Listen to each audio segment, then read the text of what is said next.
Huge headache for Mnangagwa, Chamisa. Both President Emmerson Mnangagwa and opposition leader Nelson Chamisa face major problems as the country's national elections beckon, with dozens of disgruntled former cabinet ministers and MPs from their respective parties staging a rebellion by registering to contest the make-or-break polls as independents. This comes after the country's two biggest political parties recently held shambolic internal elections, which has led to the revolts by losing candidates, many of them sitting MPs, and resulting in chaotic scenes which were witnessed across the country on Thursday when the nomination court sat.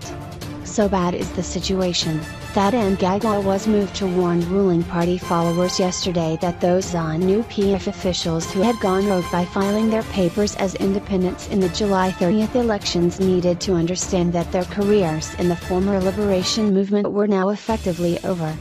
Addressing his supporters at Much Stadium in Masvingo, Mnangagwa also said that while some candidates who had won their primaries had done so using irregular and unorthodox means, those party officials who had decided to stand as independents were betraying him and the party.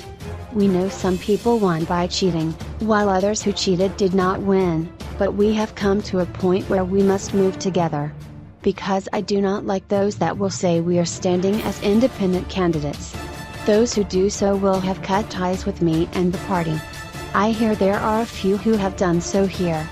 Let them be warned against it because the party is bigger than individuals. I have always said that no one has a pocket big enough to keep ZANU-PF. The party is big enough to accommodate all of us, he thundered. Among the hordes of senior party cadres who are taking on ZANU-PF around the country are Mashonaland's Central Provincial Affairs Minister Martin, who was considered an Mnangagwa ally during his war of attrition with the Generation 40, G40, faction, who filed his papers as a party candidate for Mazao North constituency. This was despite him losing the party's primaries, which means that ZANU-PF will have two candidates contesting the constituency. He confirmed to the Daily News yesterday that he had indeed submitted his papers as the ruling party's representative for the seat. Yes, I submitted my papers and will be standing for the ruling party. That is now a closed chapter and I am just about to roll out my campaign. I am ZANU-PF at heart. And I don't want to hear about sabotaging the polls. My DNA is ZANU-PF and I stand firm with my boss and principal Mnangagwa whom I represent in Mashonaland Central. I won't allow our seat to go to enemy hands, he said. In Muriwa South, veteran politician Noah Manganto also filed his papers under the ZANU-PF ticket, despite incumbent MP and Mashonaland East Provincial Chairperson Joel Biggie Matiza having won the party's primaries. Contacted for comment by the Daily News, ZANU-PF Secretary for Legal Affairs Mnangagwa Paul Mangwana said the ruling party would convene a meeting on Monday to try and resolve all the issues. The party does not allow two people to contest in the same constituency and we will not allow that. We will sit down on Monday and map the best way forward. We will have one candidate per constituency. The party has its internal mechanisms to deal with such issues. One candidate will step down, he said. Among other bigwigs who are going to contest this year's elections as independents are former cabinet ministers, notably former Mines and Mining Development Minister Walter Chidakwa, Zvimba South, and former Higher and Tertiary Education Deputy Minister Godfrey Gendawa, Magunj. While Gendawa and Chidakwa can legitimately hide behind the fact that they were expelled from the ruling party last year, former MP from Utare North, Batsai Pimnei, who lost the primaries to ZANU-PF Manakalan Provincial Chairperson Mike Madwo, has decided to throw his hat in the ring even he maintains that he still backs Mnangagwa. I am standing as an independent but my vote stays with my president. People in the constituency have pushed me to stand and I have listened to them. There were no elections here and the top brass turned a blind eye on us. The people will vote in the elections, including councillors of their choice, as they were not allowed a chance to speak their minds during the primaries, Pimnei said. Meanwhile, The main faction of the MDC said yesterday that it had 7 days to try and heal rifts within the party, as it also faced the prospects of Emmerson in the elections. As far as we know, the party doesn't have duplicates. Of course, there are reports that some people forged the party's official signatures, and we will rectify that.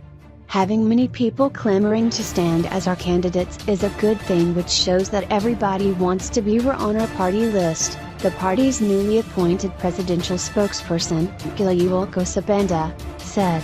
The MDC's primaries, just like ZANU-PF's, attracted widespread criticism from disgruntled party members and losing candidates, to accuse their leaders of abandoning democratic processes.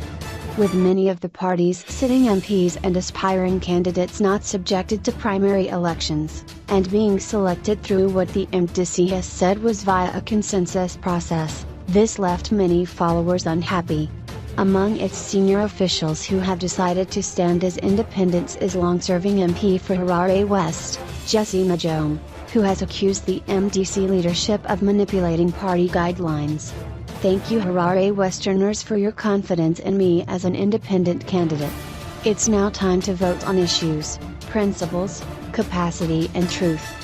Let's show the naysayers that we, Harare Westerners, want authentic representation. Humbly, I ask, vote truly one of your own, tried, tested, Majome, who served as Deputy Minister for Women's Affairs in the short-lived Government of National Unity, has said. Meanwhile, political analysts have warned that both ZANU-PF and the MDC are likely to suffer losses in areas where those who have decided to contest as independents have strong support. This is interesting and unsurprising to some of us who have always said the lack of internal democracy in both ZANU-PF and MDC will breed independent candidates. However, this disadvantages the MDC alliance more than ZANU-PF. ZANU-PF will rig and win. The MDC alliance's threats of no reforms, no elections also becomes hot air when they are facing rebellion from within their party for rigged primary elections, political analyst Maxwell Songwin said. Respected University of Zimbabwe political science lecturer, Eldred Mnangagwa, said both ZANU-PF and MDC were risking the erosion of their support base. This reflects the amount of dissatisfaction in both parties, and it also reflects poorly on inside democracy in the two parties, and it is going to have negative consequences on them. There will be some erosion of support for the two parties, and in some cases it could be critical because the party concerned might lose a seat because the independent splits the vote, he said. The saving grace for the two parties could be that candidates who have registered to participate in the polls, including independents, are allowed to rescind their decision within 7 days of the nomination court sitting. As many bigwigs rebel against ZANU-PF, MDC,